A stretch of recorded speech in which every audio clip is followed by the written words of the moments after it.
Hey, hey, hey.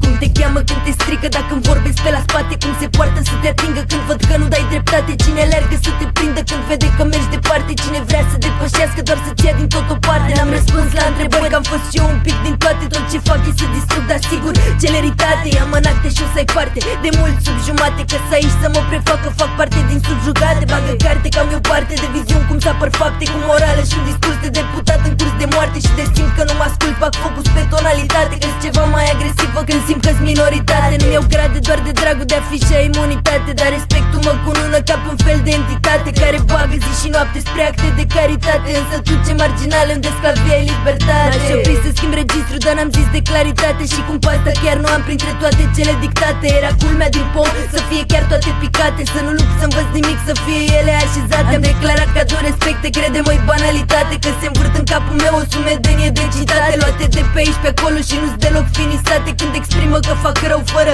definitate, dar și ei recunosc că fac parte din înzestrate. Când deschid gura și aud argumente drept ultimate și dovezile le adun fără pic de dexteritate. Dați valide cartă abstractă, stând pe pânzele pictate. Monoton ce fac aici, lipsește versatilitate. Dar mi-e dor să existe rimă în poveștile inventate. Asonanța-i tot ca dână peste versurile distrate și țară că poți să legi fără să pierzi identitate. Zice unul că mă place că am versuri bine închegate, altul las-o mai moale că exagerez pe densitate. Îmi pare rău că umplu strofa și nu las bătăi deoparte. Bă, de-ar fi de umplutură, n-aș mai scrie deloc, frate.